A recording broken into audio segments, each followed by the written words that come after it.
You're listening to CinePunked. This episode, Gaslight. I'm your host, Robert J. E. Simpson.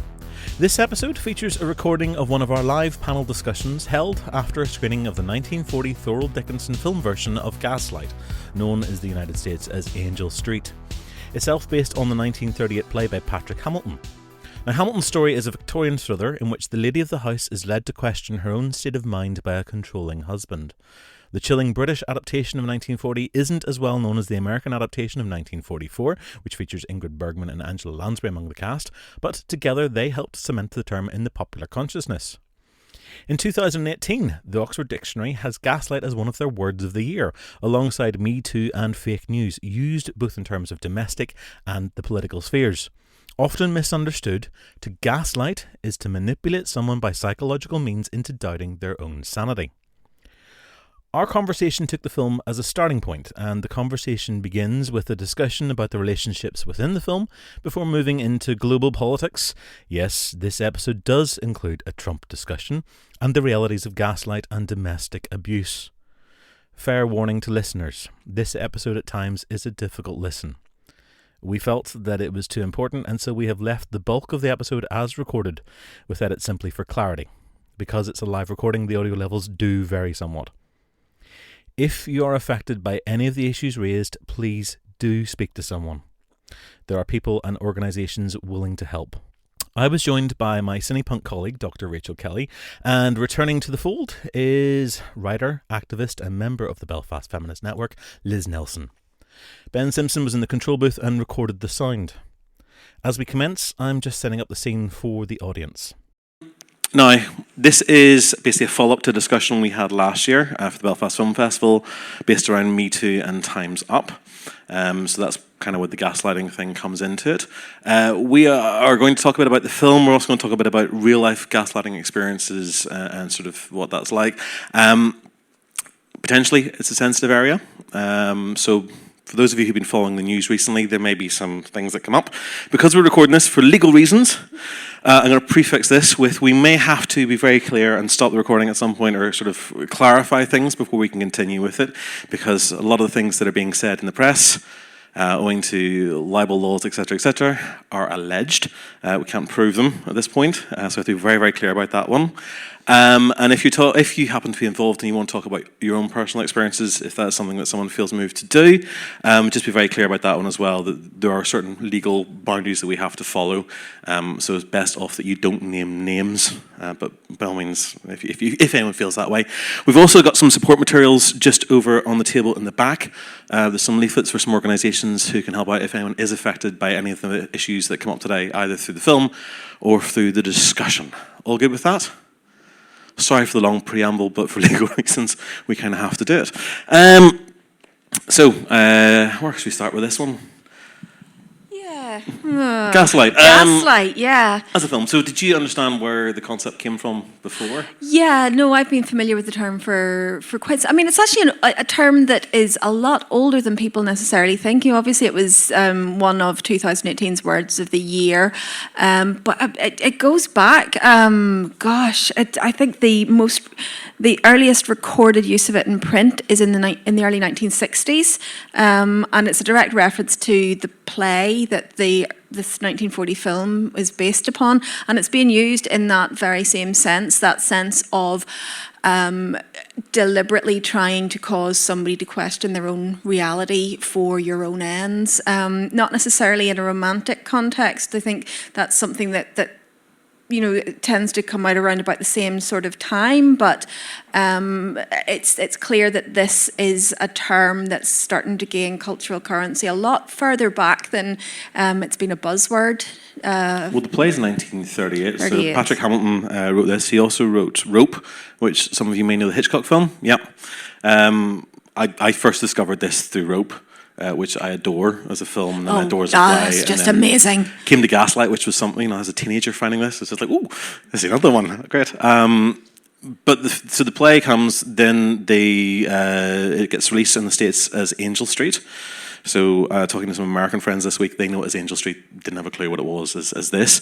It then becomes the British film in 1940, and then the Americans adapt it in 1944, and that's the version that most people, I think, are probably familiar with, because this one essentially was hidden for the next 70 years. Well, MGM tried to have the Prince destroyed when they bought the rights to it. Completely. They tried to bury it, and thank goodness they didn't succeed. There's a lot of things I like about the 1944 version. I think we've talked about this a wee bit. There were a lot of things I like about the 1944 version, but in terms of sheer chilling malevolence, this is the one. I mean, he is genuinely unsettling, and it only gets worse when you watch it again, because you're primed to look for how awful he is, and it's genuinely, the feeling of claustrophobia. I was really quite panicky watching her just curl into herself. That look on her face when she's in the bakery and she realises he's behind her and her face just changes. It's genuinely upsetting to watch. I sort of wrote down there, watching it this time, somnambulism. You know, she's almost like a sleepwalker at that point. It's like if you watch Darren Brown and he's programmed somebody, and at that point it's the touch in the arm, and it's like, yes, you're now going to do the things that you're meant to do. I mean, that is the control that he has got at this point. Liz. Hi. Thoughts on the film? Same as Rachel, I found it incredibly unsettling to watch. And I think that when you go into it, I hadn't seen this version, but obviously knowing what was going to happen you're kind of on tenterhooks from the very beginning, going, right, how is this guy going to get into her the way that you know that he's going to? But the thing that I think was particularly terrifying for me, and I was saying to Rachel before, was it's the time period. So you could watch something, that exact same story happening now, right? And it would obviously be awful and still abusive, but women now have a way out. We have resources. There are laws. There are norms. She didn't have that. For hundreds, thousands of years, women didn't have that. And that was particularly galling for me to watch, and knowing that, yes, this is a film, but that there are women that would have happened to, who wouldn't have been saved, who would have been sent to an asylum and lived out all of their days being told that they're a raving man and living in these horrible circumstances. So that, for me, added another layer onto it, as we know so much more now that they didn't know, and that's horrifying, I think. Not even, I mean, you're absolutely right, of course, that we have resources now that she wouldn't have had, but we were talking about sort of a very specific cultural time period. Around the world, there are many societies. In fact, we were just talking about a fascinating film. I'm Not a Witch? I Am Not a Witch, yeah, the other day, where women are today being accused of witchcraft and they have no legal recourse whatsoever. The accusation is enough, and they are packed off to so-called witch camps for the rest of their lives, where they're basically farmed out and used as slave labour. And it's just accepted practice that once this happens, that's your life. So yeah, I mean, this sort of, the idea that the word of a man in this case, and I kind of don't want to confine this to a male violence on women kind of discussion. No, but in context of this film and this era, that's entirely appropriate. Yeah, it's the word of a man has the capacity to destroy a woman's life even today, and it's about resources, and it's about not having access to the power to push back, which is really chilling. I think there's something as well there about mental health issues. I mean, which is what this is a progenitor for. I mean, even today, the whole concept of somebody having a mental health struggle, it can still be used as a weapon against them, whether they're male, female, or anything else. And I guess, again, this is me talking from first-hand experience as well, is that when you come out and you have an issue, is that sometimes they will use that as a tool. And it's a great thing to do. I mean, the whole idea about gaslighting is that they are deliberately, slowly, methodically attempting to undermine your sanity, but also your credibility. And once your credibility is called into question, then great, you can do whatever the hell you want. and to kind of not to kind of go off completely from the films at this point, but Trump is a really good example of this. We've all kind of talked about this in the recent weeks, the way that he basically gaslights a nation. Well, we're now in post-truth, aren't we? Alternative facts. Yes, that was the most brilliant stroke of gaslighting ever. I mean, it's as if he watched this and was like, how do I gaslight people? I'm going to watch this film and then I'm going to bring it into the 21st century. Fake news. It is now completely impossible, nearly, to agree truth with somebody that you disagree with. I'm sure that you all have this, but I have this guy who's friends with my husband on Facebook from my hometown in Wisconsin, and he's one of those people where you could put on an article about anything, it doesn't matter. His first thing, he comes at BS, fake news, everything. And it's absolutely impossible to speak to somebody like that where you cannot agree any kind of objective reality. Like, how do you speak to somebody like that? How do you bring them around to anything? How do you agree that those chairs over there are red? Nah, fake news. I mean, what? What are you supposed to do with that?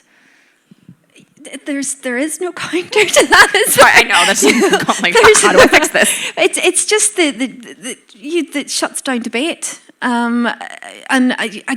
mean, it's the essence of what this is. I mean, if you are going to just invert reality to fit your own whim, there is no counter to it, and that's what's so terrifying. That we can have video evidence of politicians saying a thing or doing a thing, and then you call them on it, and they go, "I never did the thing," and you go, "Well, you did do the thing. Here's video evidence of the thing that we said you did."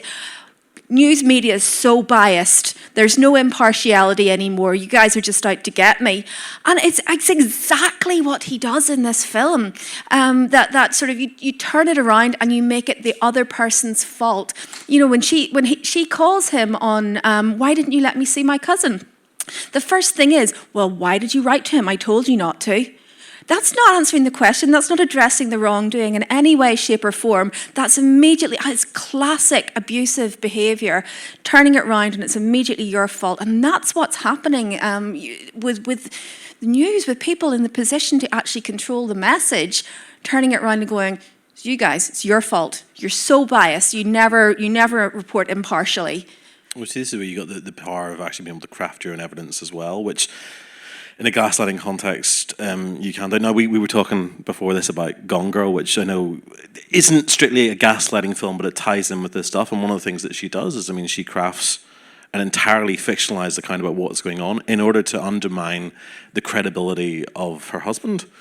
So if you've got that sort of situation, then you kind of go, well, it's fake news, but it's like, well, here's the evidence.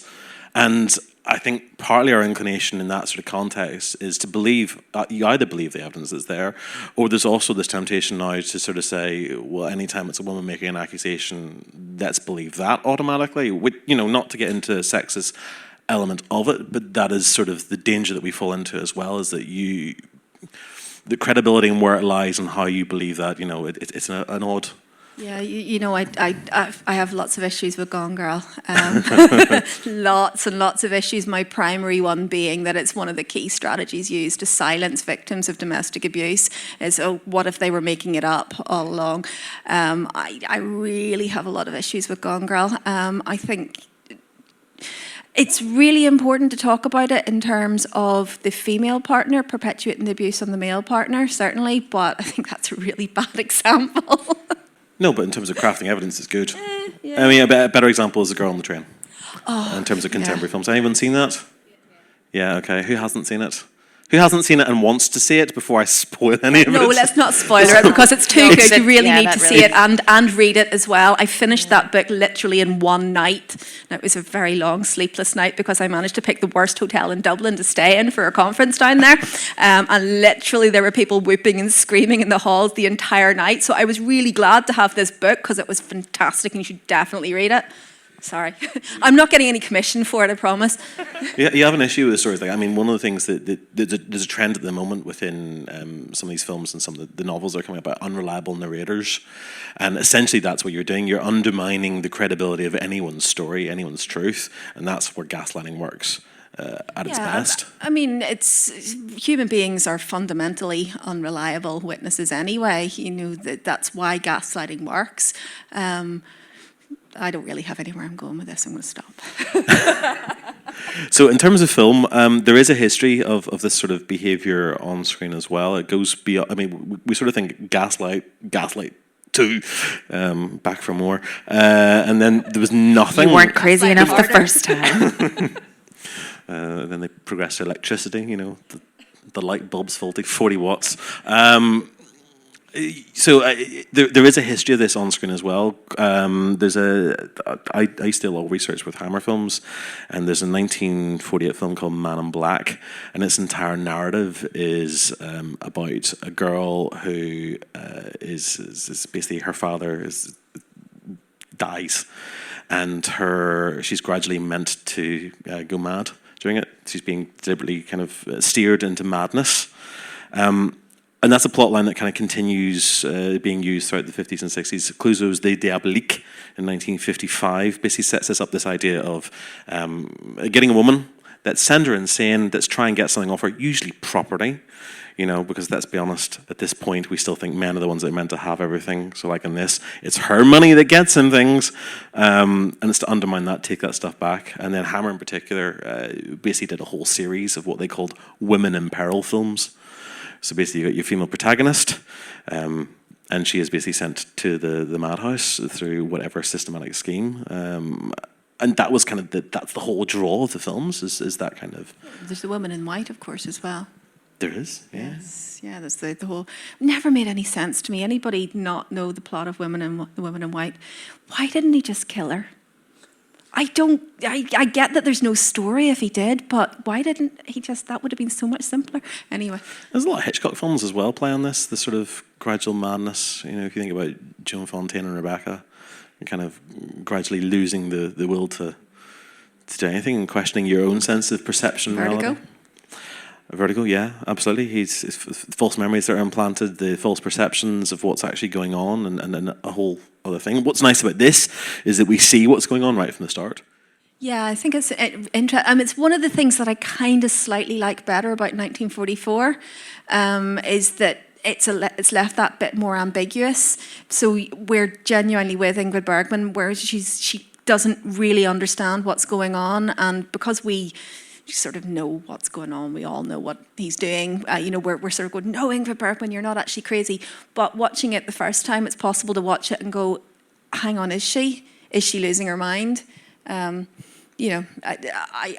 just, that said, there's just something so unbelievably menacing about him every time he's on the screen. Paul Mallon is genuinely terrifying. He's enjoying what he's doing. It's the mustache. It's the evil mustache. Just a thought. Shorthand for villain. Mustache and a foreign accent. It's He even does the cackle, doesn't he? He's the archetype of the horrifying man on screen. So I am going to take a leap here because you guys know that I'm not the film person, right? But I was thinking about this earlier, and rather than thinking about a very specific film that was about gaslighting or where gaslighting happened, I was kind of thinking about, kind of following on from our Me Too conversation the last time, about romantic comedies and romantic films as gaslighting. Okay. Bear with me, okay? No, I'm with you already. Is this Love Actually already? Oh, well, that's a good example, though.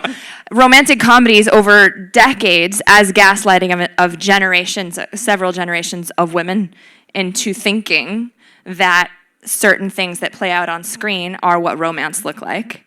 Okay, so I'm talking John Cusack with the boombox, and that guy, like, what was that, a year or two ago, who was like, I'm going to play piano in this square until my girlfriend takes me back, and people were finally like, dude, that's stalking? Yeah. No. Love Actually. I was genuinely surprised to find that people thought that was unhealthy behavior. Uh-huh. And why shouldn't he be surprised when every single movie that we've seen since Pretty in Freaking Pink has taught him that is an appropriate way to behave, that it's persistence, it's not taking no for an answer. Has anybody seen Crazy Stupid Love? Is that the one with Ryan Gosling and he's got his shirt off all the time?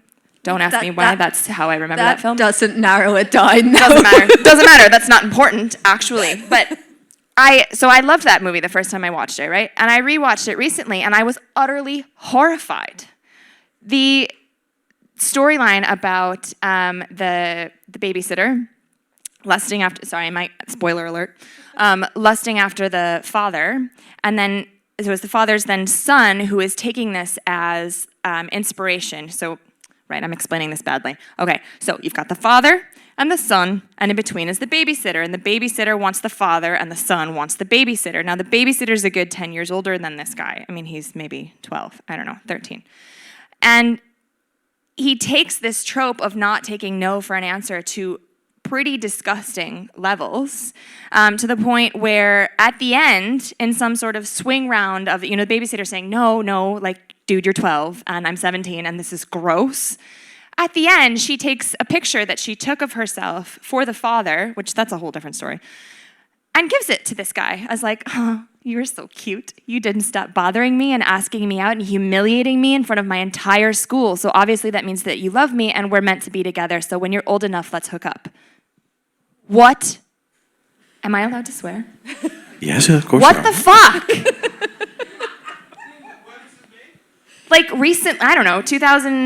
It's the last decade anyway. Yeah, Crazy Stupid recently. Love. I haven't seen it. Ryan I'm Gosling. not gonna see it, but wow. It's horrifying. So this is what I mean by gaslighting an entire generation of women. It's telling us, Disney films as well, right? Meet a guy, he's pretty, you get married, everything's wonderful. No, it's telling us that the way that men behave in these movies is acceptable. Not just acceptable, but it's what we should look for. Is it any wonder that we get into these relationships and we're like, this guy's a total asshole. Why do I think I like this? Oh, because every single cinematic experience I've ever had says that this is romantic. Like, no. Romantic comedies, shit. Thank you for coming to my TED Talk. Thank you. I'm not going to argue. This is wine, not water, in case anyone was wondering where that came from. I'm not going to argue with that. It's completely true. I'm not going to argue with that. Yeah, I really have a very low tolerance for romantic comedies. Cinema has a lot of responsibility when it comes to the way that we deal with our fucked up relationships. It's why it helps. Especially porn. Well, that's a conversation we're going to have another day. But yes. When he said about romantic comedies, it's the same as porn. Whenever you watch those documentaries of young teenage Channel 4, etc., the young kids. Hold on. If you're going to talk, what I'm going to do, and give you a mic so it can be heard and also recorded for posterity. So it helps. It's okay, I swore. There you go. I asked permission first, it's fine. No, it's grand. You got permission to swear, just don't use too much of it. All right. So, for me, is this working? Yeah. Is it working? 1, 2, 1, 2. Yep. How now? Knock yourself out. So, what I find is whenever she's saying about those, like the rom-com and all the stuff that there is that the thing with pornography, with like when young ones are watching porn, like probably from about 9, I don't know what age they are, up. I have a son myself who's 19, and what I find is there's been recent documentaries on like Channel 4, etc., like even BBC One and that, of young boys they've done through, say like from first year right up to 5th year, and they were like kind of, so what do you see as like a relationship with females, like with young girls and stuff? And they're like, oh yeah, they like to get a doggy style and do this and do this and do this. Like all what it is in the pornography things, all in those pornos. So, and when they're asking the girls, it's completely different. The girls are like kind of, they just like want to kiss and like maybe go on a wee cinema date and yeah, they want to be Disney princesses, do you know? But they're kind of the boys in all these documentaries are like kind of, one of the girls had actually said that, no, you don't kiss, you just give head. You give blowjobs, you know. That's really scary. And this is how these, like, I mean, if you search, totally brainwashed, if you, it's either on Channel 4 or else BBC One, but there's been numerous documentaries.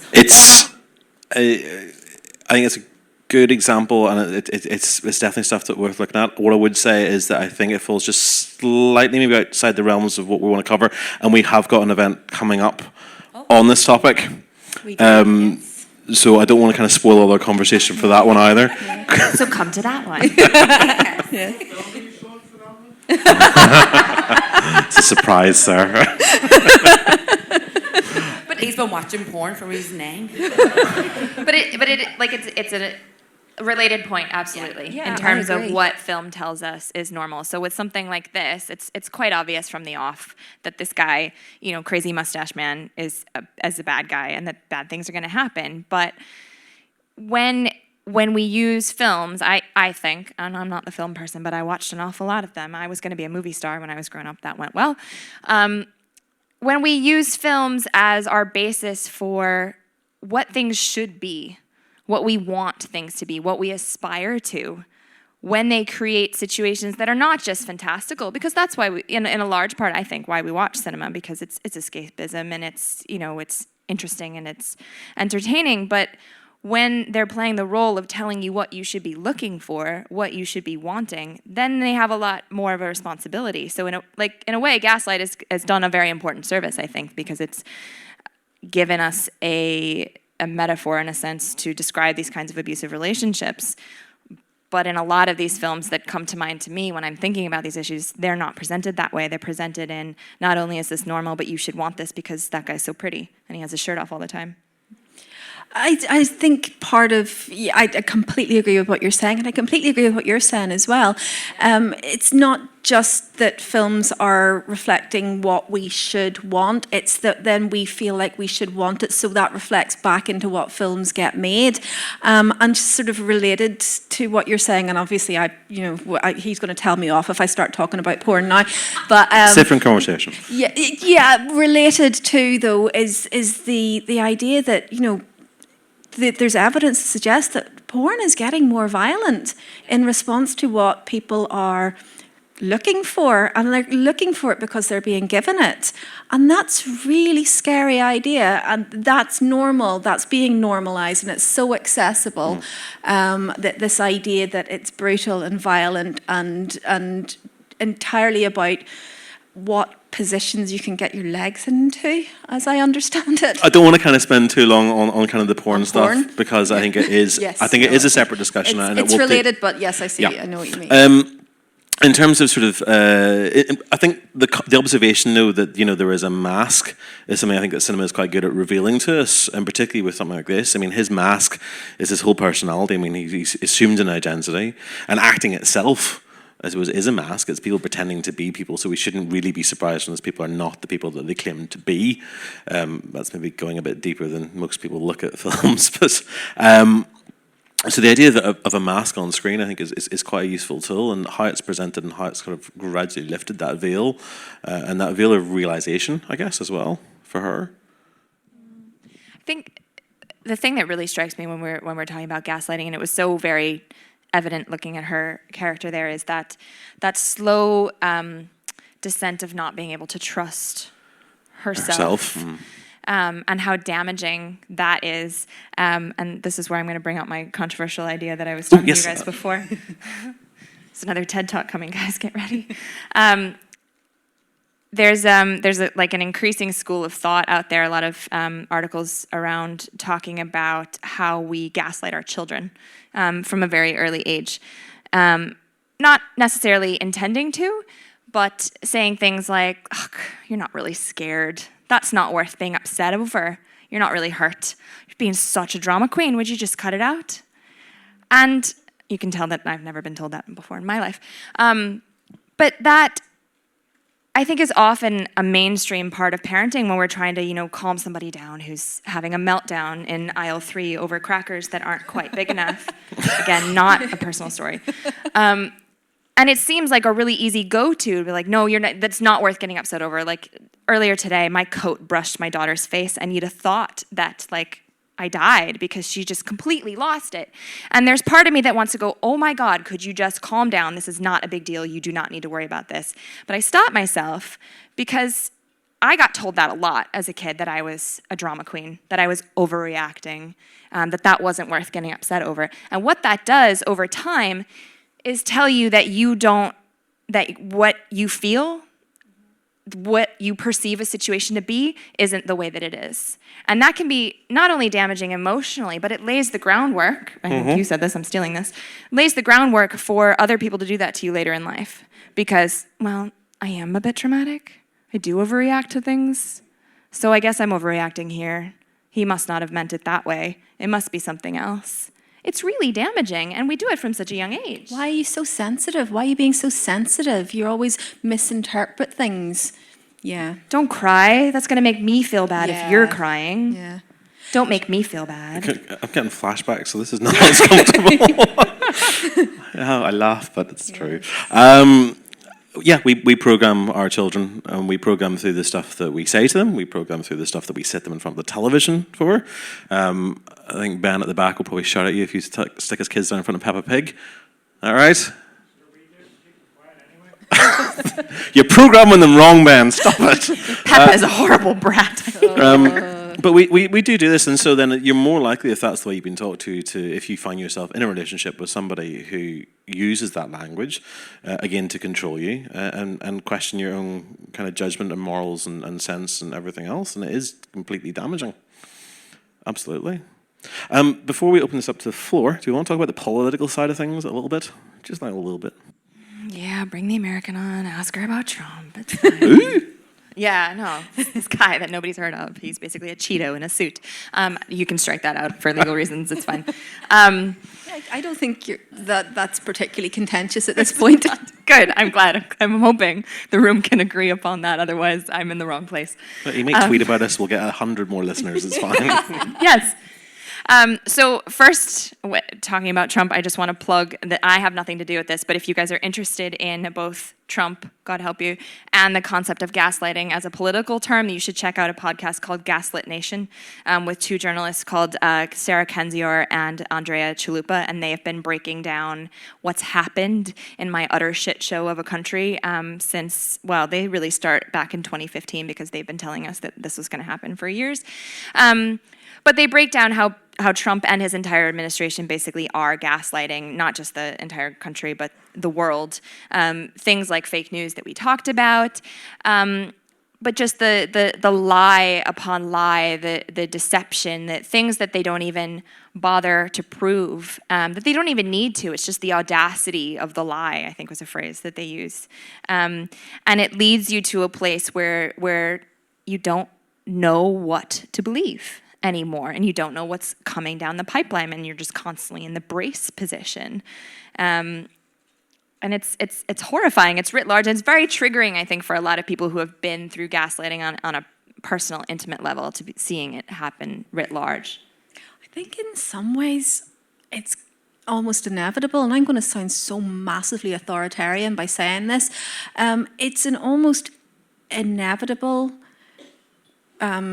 consequence of the sort of democratization of access to information. There's no gatekeepers really anymore. I mean, the internet kind of broke that down. And yes, it is fantastic to have this source of enormous knowledge that's accessible to sort of most of the population. But at the same time, the gatekeepers are what sort of patrolled the how that got directed. I mean, I am an academic in another part of my life, and if I want to put a paper out for publication, it has to be peer reviewed. It has to go to various different people who have knowledge of the subject, who review it, and it'll go to somebody else, and they'll come back to me and they'll make out. It's that level of oversight and the dissemination of knowledge and new understandings and new interrogations of things that kind of ensures that knowledge is being passed on in a way that is as accurate as possible. And accuracy is such a slippery term anyway, but it really doesn't need to be as slippery as it is now. And of course there are huge problems with the press and how they control the information flow and how that gets biased and partisan. But the reputation of those big news giants used to be something that one could count on to act as a gatekeeper. Now, the Daily Mail has just had, what's that called? The news accuracy reporter, and it just got a surprisingly enough, a rating of this news site is just terrible, guys. It's terrible. They're constant errors, and they're challenging it. Oh, they've succeeded. They succeeded? They No. succeeded, yeah, no, Oh, they're- please tell me no. Right, that is the absolute apotheosis of this whole storm of crap that's coming down the internet at us. Because how can they possibly challenge that? And they are repeatedly taken to court. They are repeatedly told that they have libeled or they have reported, and it's just part of their operating model. When you've now. got people like Piers Morgan who, lost the editorship of a paper for lying about stories and got found out, and now has, you see him every sodding morning on ITV if people are to wake themselves up. I throw up my cornflakes, but anyway. Yeah, I don't watch that either. Yeah. No, but I mean, our country and our society is not one that sort of is happy. I mean, we don't seem to mind. I mean, generally speaking, we have politicians that, the lies that were spread about Brexit, never mind about Trump. We're being sold up the river, left, right, and centre. They do it on the news every single day. Any of those kind of more tabloidy kind of features. Our newspaper editors, The Sun is still paying out damages. The Sun company is still paying out damages for the News of the World phone hacking scandals that went on. The R3 settled this week. Well, great. You don't take it to court, but you pay a lot of money. It's cheaper to pay the fine than it is to lose the sales that you wouldn't get if you didn't tell the lies in the first place. But the joy is, whenever they settle out of court, the paper gets to say, we accept no liability for what's going on. So therefore, basically, we didn't do it. Essentially, therefore, vindicating the newspapers, even though you have evidence to say that they did what they did. And our court system works the same way with gaslighters. And again, with my personal kind of bugbear coming back onto this, is that there are ways around these things where someone can completely screw you over mentally. And ultimately, if you word things in a certain way and you follow certain legal parameters, whoever it is that does these things to you gets off scot-free with a clear conscience, a clear record, and you're still left to suffer the scars and go through the years of therapy and fucking deal with it. And that would be true of any sexual assault or rape survivor who's been through the court system, who's been told that what she experienced, that her reality isn't true, that she was probably leading the guy on, that it was her fault, that she brought it on herself. Everything you just described is what people who actually have the bravery to go through that process experience. And it's disgusting. It's utterly, utterly shameful. That for me, is the pinnacle of gaslighting. Something traumatic and violent and horrible happens to you, and the next several months are everything around you telling you that it either didn't happen the way that you said, that you wanted it to happen, that you liked it, that it's not bad. That is gaslighting. Right there. It extends into social media. So we look on our social media and everyone has an opinion. Like an asshole, we've all got one. And so many people carrying on and saying, well, of course it's true. It's like, well, hold on, this doesn't work like this. And who the hell puts themselves through that whole process of the courts just because they're making some shit up? That's a little rant from me, but I do want to kind of get back into this. On that cheerful note, let's open before up we the kind of open audience. this up to the floor, there's a couple of cases that have come back into the headlines again this week, which fit in with our Me Too Time's Up film connection, and that would be Bryan Singer and Michael Jackson. Michael Jackson, we can say whatever the hell we want about him because he's dead and he can't sue. Don't speak ill of the dead.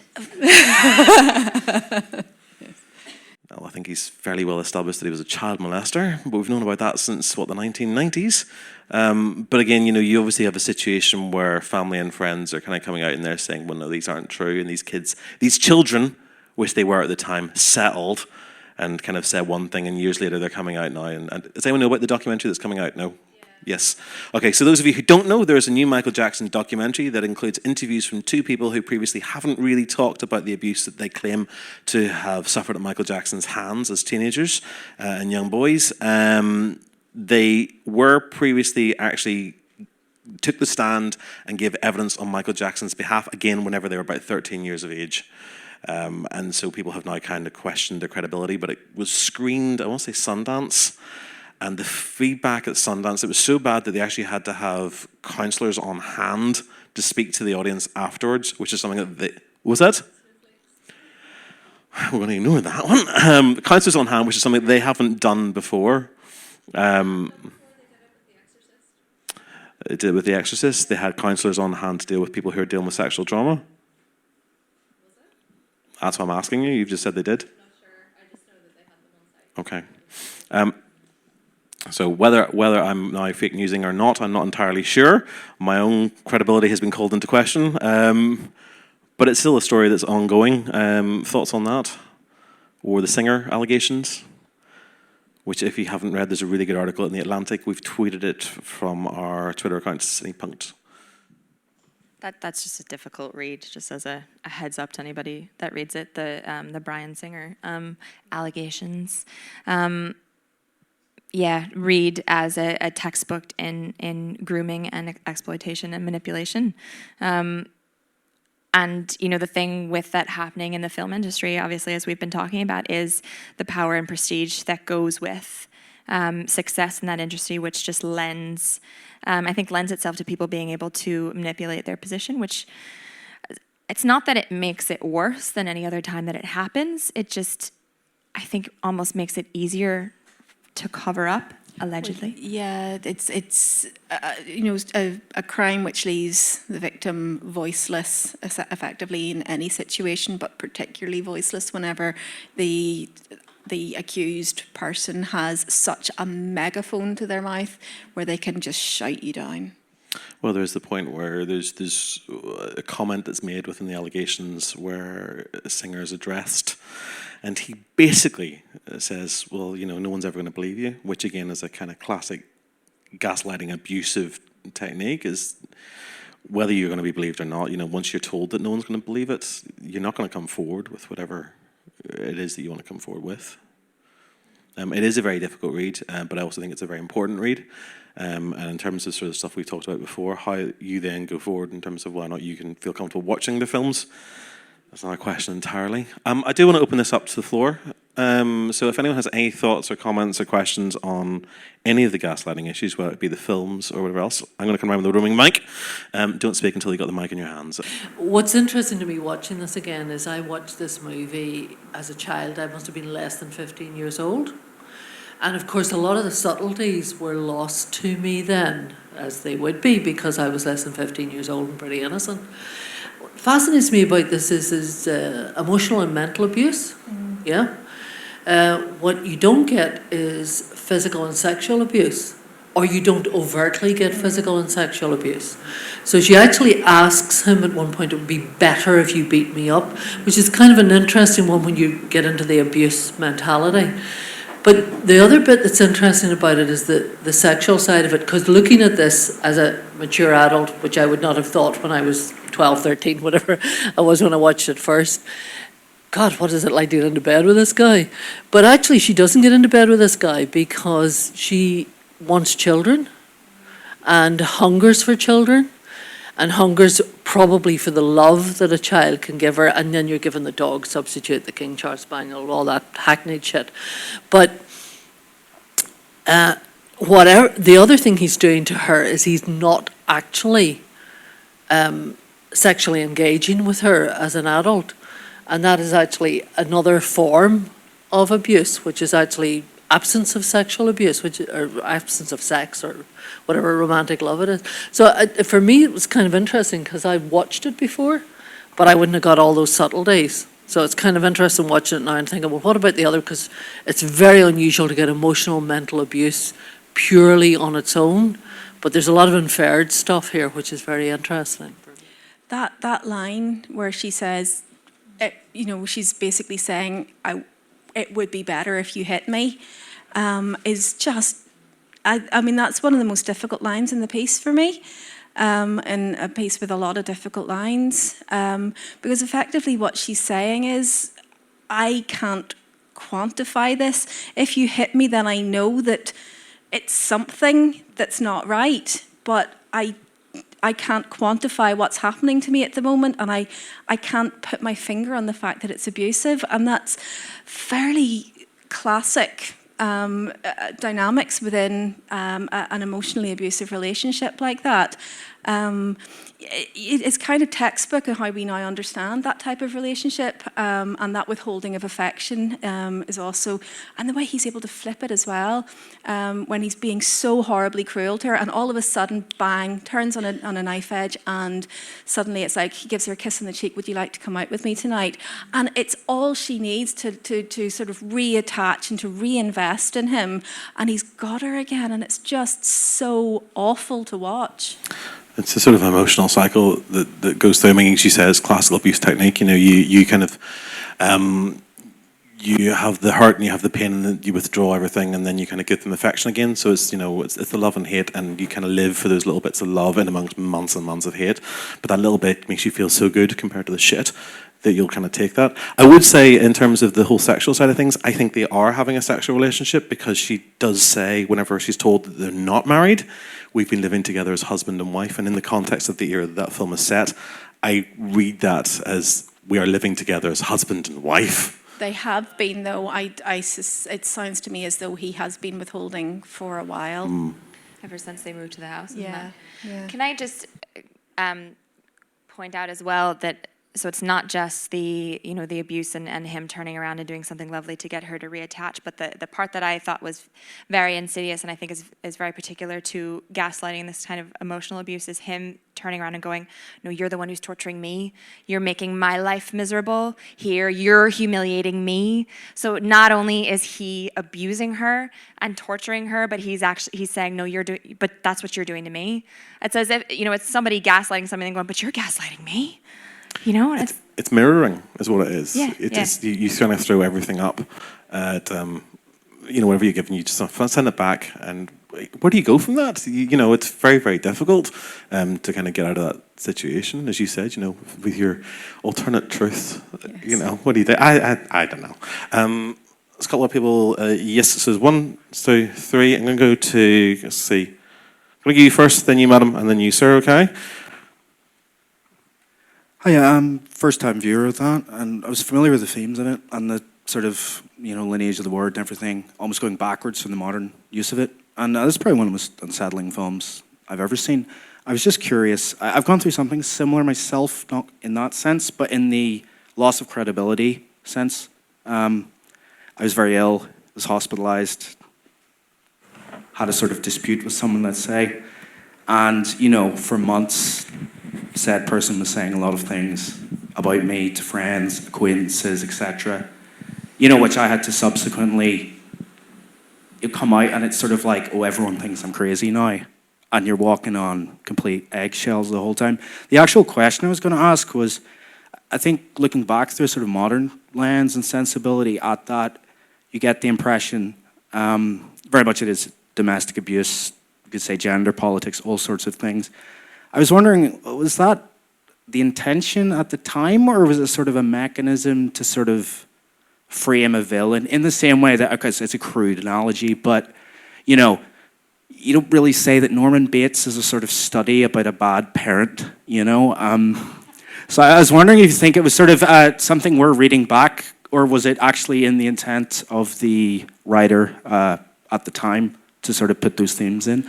My understanding is that he kind of, it must have been something that was part of the collective consciousness, but there wasn't any intention to kind of dramatize a specific form of emotional manipulation.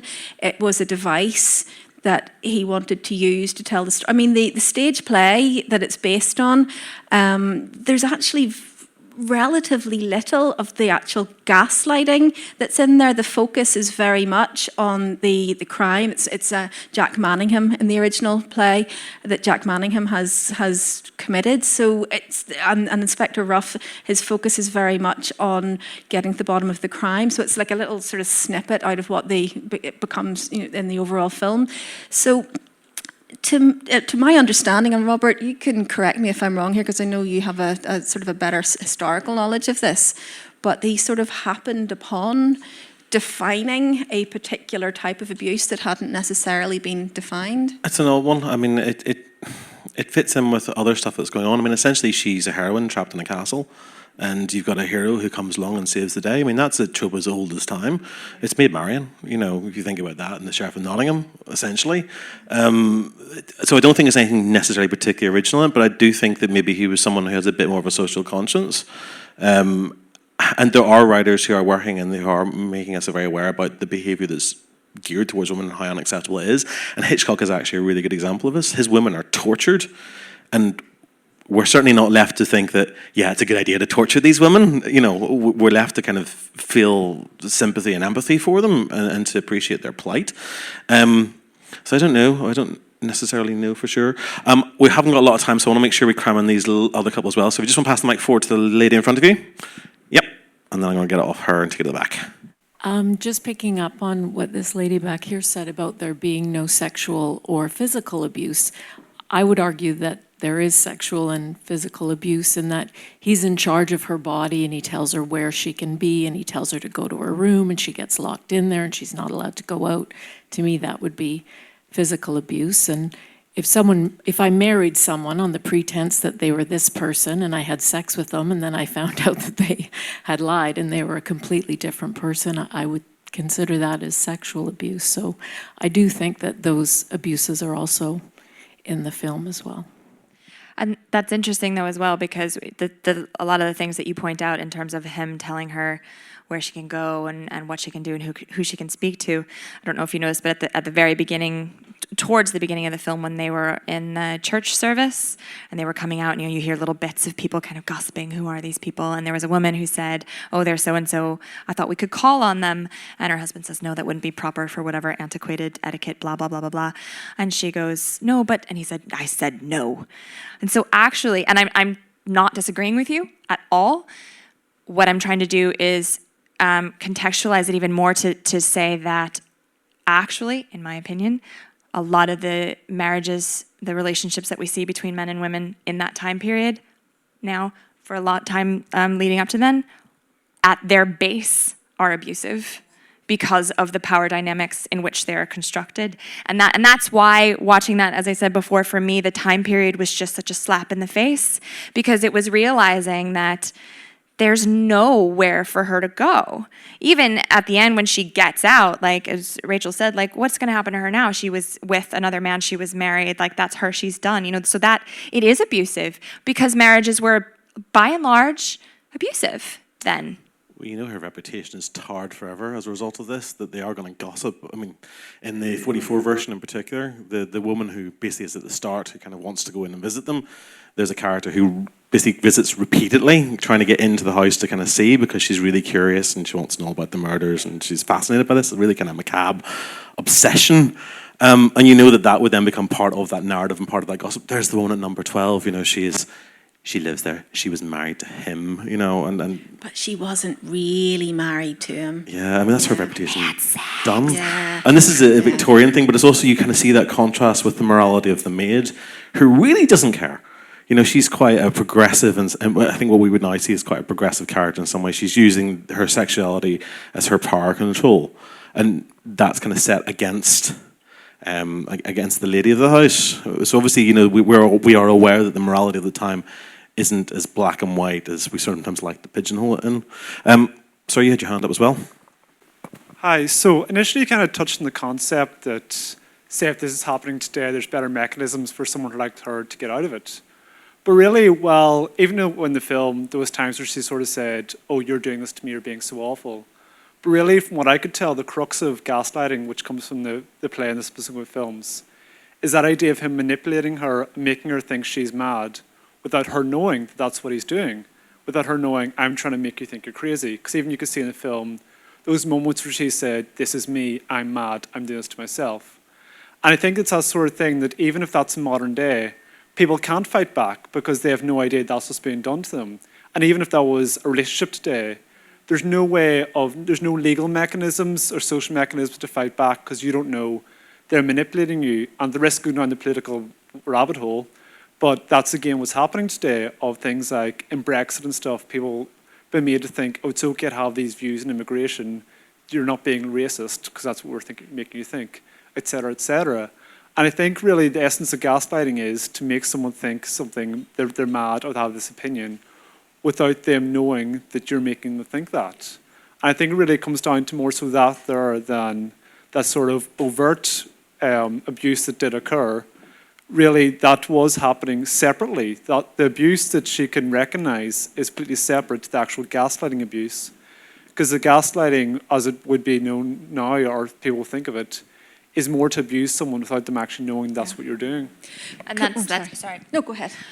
No, I was just going to say, yes, you're absolutely right, and thank you for making that point. And I certainly was not trying to suggest that if you were being abused that way now, that you could just, waltz out of your house. I would never minimize any kind of abuse or say things like, why didn't she leave? So that's a really important point to make. And why it is such an insidious form of abuse, and why I was talking about the way that we speak to children, because it is at its essence about getting you to think that your perception of reality is not real, that you can't trust it, that you don't really know what's going on. Because for me, that's what you're talking about, and that's why it can be applied to anything from parental relationships to intimate partners to political situations. It is getting people to not trust what they feel, what they think, what they can see. And it is a very invisible process, and they don't know what's happening, and that's why it's so incredibly frightening. Just completely coincidentally, today I happened to read an article about a woman who was talking about her previous relationship where she had been hoping that he would propose, and instead he broke up with her, and she went absolutely in bits to her friend, and her friend's reaction was, thank God for that, and proceeded to list all the things that she couldn't list while they were together, like the time they were going out to a fancy do, and she came in and found her friend scrubbing the cooker in her ball gown, because he always tells me I don't know how to clean the cooker properly, and if he wasn't looking after me, we'd be living in an absolute pigsty, and just and the more I was reading it, the more I was going, I can see exactly how this happened, and I can see exactly how it was invisible to her, because it starts small with the little tiny comments, and it builds up and it builds up, and the more you're prepared to go, actually it's probably just me, I am a bit oversensitive, I probably did react to that the wrong way, he's absolutely right, I don't clean the dishes all the time the way I should do, maybe I should, maybe I really do require him to look after me, otherwise we'd be living in shit. And that 4 years she was in that relationship, and she wanted to marry him because she couldn't see what was going on, and it's only with the benefit of hindsight. And that's why that line in the film, if only he'd hit me, resonates so powerfully, because that's without in any way wanting to minimize the damage that physical violence does to one's sense of self. It's something that you can look at and go, actually, that is wrong, that shouldn't be happening. Whereas this is making you question your own sense of reality, and how do you fight back against that when it's so malleable? I think one of the key kind of tools that's used there as well is the isolation. She is gradually cut off from her world, from her family, from her friends, from even the square, which is itself quite a claustrophobic space. That's all she's gone out in, and she's not even allowed to circle in that. And I think the same thing is true of a lot of kind of people, is you cut people off from either other points of view. Actually, that's basically what it is. I mean, that's how it works best, if you cut people off from other points of view. So if you're on social media and you only listen to one side of an argument and you never hear the alternative, well, that is effectively shutting you off from another perspective that might help you. Not being able to see your friends, not being able to contact your family, that example you use, it's a great way of kind of saying, so right, here's this thing. If you're never given that chance to have that conversation, then that can perpetuate and perpetuate and just get worse and worse. No benchmark but your own perception of reality, and that's, you're being told you can't trust that. Yeah. What I would say, I mean, we're going to have to wrap this up, but what I would say is that should you find yourself in a situation and you are questioning it, that you wonder, am I being gaslit? I think the fact that you're wondering it is probably an indication that you might be. There is help out there. There are people you can go to, and if you can't even talk to your family and friends, in this country it's the PSNI. They do have domestic support people that are there, and they can work to an extent. They don't work for everybody, but they do work. Victim support is there. We're an organisation that I found very useful, and there are plenty of other organisations as well. But talk to somebody, talk to friends, family members, even work. Women's Aid has a domestic violence helpline for anybody that may be interested in learning about that. Yeah. We've got some leaflets over there. We'll stick something up on the website as well with a sort of choice of different people. But there is stuff out there for people. It is difficult to escape from, but it's not impossible. And it is a very real situation, that people go through. And I think if we just think about how we talk to other people who kind of just don't seem right in situations like that, maybe don't dismiss their concerns, it's probably a good lesson to take. Stop telling people they're being too sensitive. Yeah. No, I actually mean that seriously. I'm not trying to be flippant there. I think that as an aside from the actual conversation around abuse, I think that trying to be a little more empathetic, as you say, in our everyday interactions, and thinking that maybe just because you're not experiencing something in the same way that somebody else is doesn't make their experience wrong, and that listening more and judging less can be helpful sometimes. And if you are a gaslighter, and you know you're a gaslighter, you're a fucker. Quite simple, and you will get caught out eventually. And thankfully, we now have laws about some of this stuff as well. I can't wait to see them enforced. So, folks, thank you very much for joining us. Thank you, Rachel, Liz, Ben, and the Crescent Arts team. The audio you've just heard was recorded live by Ben Simpson at the Crescent Arts Centre, Belfast in February 2019 and featured Robert J. E. Simpson, Dr. Rachel Kelly, Liz Nelson, and anonymous contributions from the audience. You can find out more about CinePunked via our website, cinepunked.com, or our social profiles on Twitter and Facebook, where we're on CinePunked, and Instagram, where we're CinePunked Film. The podcast is available to subscribe via all good podcast distributors. Thank you for listening.